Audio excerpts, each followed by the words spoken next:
Batman is still trying to find his way out of Fortnite, and he just ran into Deathstroke.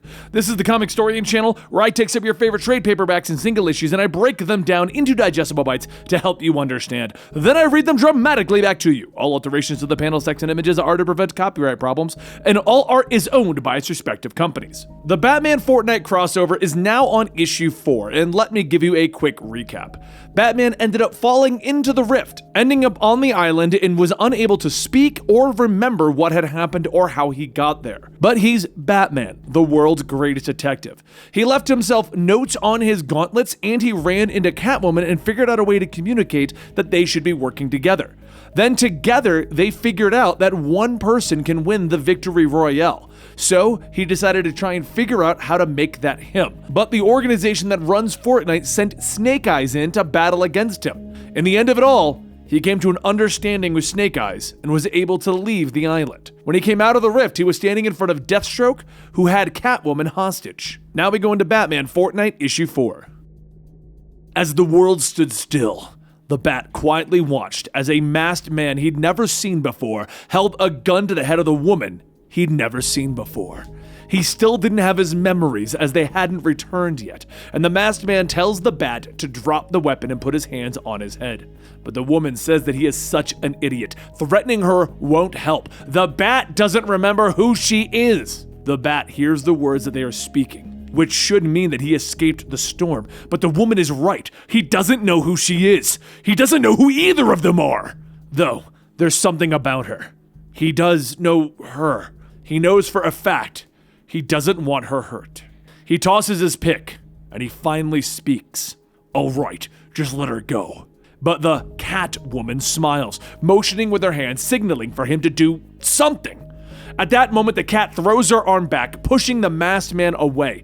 And a second later, Batman throws one of his bat-shaped blades, disarming the masked man. The Catwoman attacks the masked man, asking, "Does this seem familiar? Because we used to fight together. A lot." After getting kicked in the head, the masked man blasts at the ground, telling them both to wait. "This isn't necessary. I'm not your enemy." Catwoman uses her whip to take the blaster, telling him that the gun that he just had to her head really convinced her that he's not a bad guy. The masked man says, "Fine. If that's the way it has to be, I surrender." She takes his sword and he goes on. "I was just protecting myself. People usually come out of that loop hostile." Batman asks, "Loop?"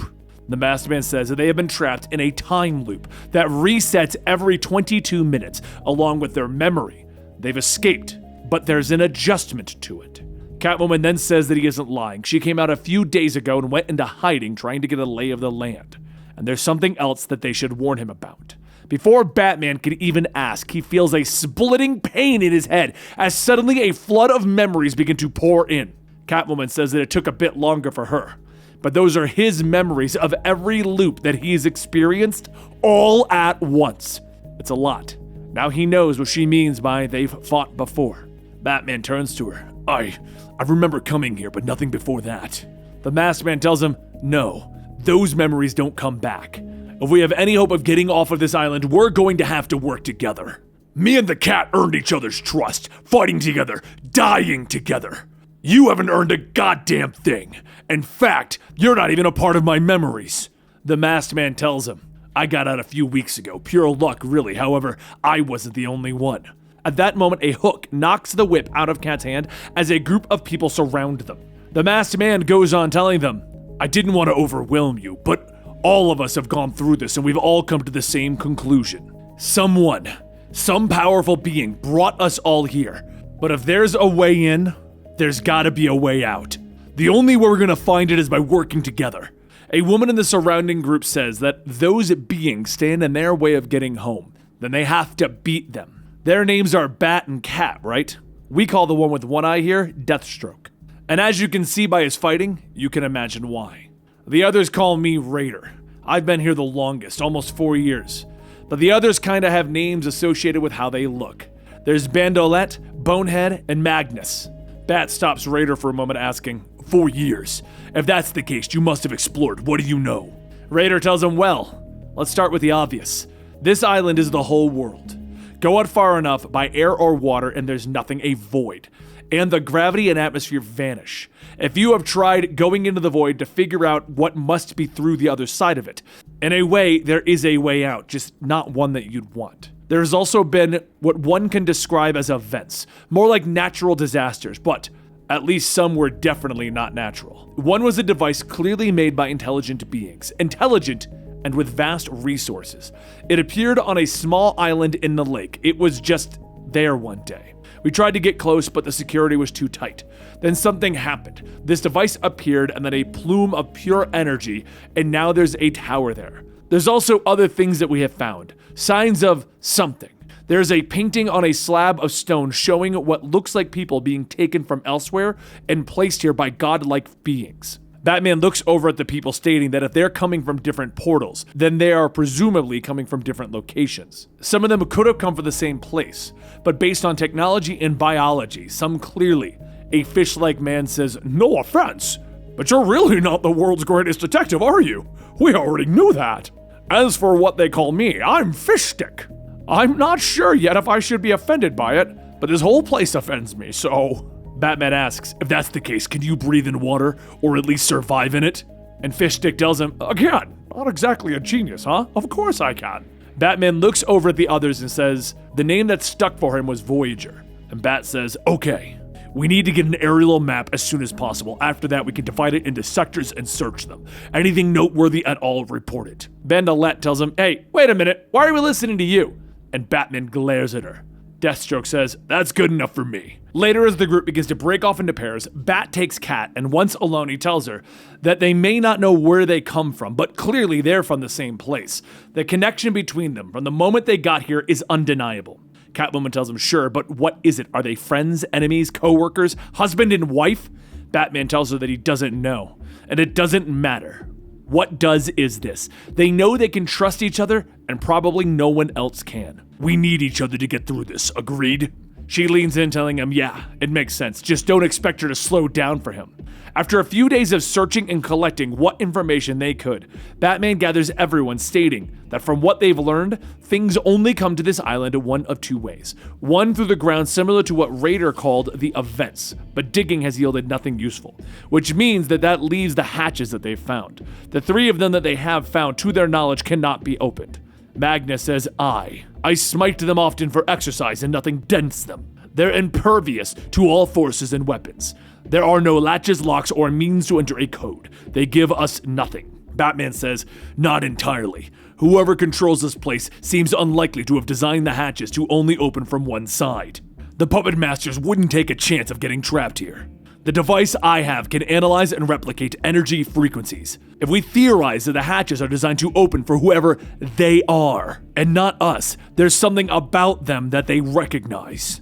So our next step is to collect energy traces from various locations, like the places the pylons rose from, the tower, fragments of the meteor, anything that may have come from them. And then we'll try to reach a particular energy signature on the hatch. Even if it takes dozens, hundreds, or even thousands, there is that one chance that one of them is the key." So after a few days and collecting all that they could, Batman tries opening one of the hatches, and to his surprise, it opens. Bandolette yells, "That's unbelievable, you did it! Let's hurry and..." But Batman stops her. "No, we don't know what we're dealing with. Fish Stick will search underwater for any security measure that may have been activated. And while he searches the water, the rest of us will carefully explore the..." But as soon as they step into the underground ruins, two giant rock golems appear and begin to attack. While everyone tries to hold the golems back, Batman shouts, "We're just chipping away at them! Aim for the glowing ruins! Target those!" Raider begins to shoot at them, stating that if this doesn't work, she's going to come back and haunt him. As Raider finally breaks through one, the golems fall over and Bonehead says, "Not bad." And Cat says that she sees lights coming from up ahead. As the group moves forward, they find an armory of sorts, stocked with weapons, tools, and supplies similar to what is found throughout the island. Raider looks around, stating that this place looks pretty beat up. Maybe the energy plume? Could be whoever ran things here evacuated. Deathstroke marches on, telling them that they need to go deeper. "If whoever was here got out somehow, maybe we can." And Batman tells everyone, "All right, there are 4 doors, so we'll break into 4 teams of 2. Meet back in 3 hours for preliminary reports. If you encounter any hostiles, Make as much noise as possible so that we come looking. Everyone splits off into groups and Bat and Cat take one, but after 40 minutes of searching, they find nothing but a dead end. They begin to head back when Batman suddenly hears something scratching in the distance. He runs over to a pile of rubble stating that it came from here, and when he removes the rocks, he finds Fish Stick coughing and nearly crushed.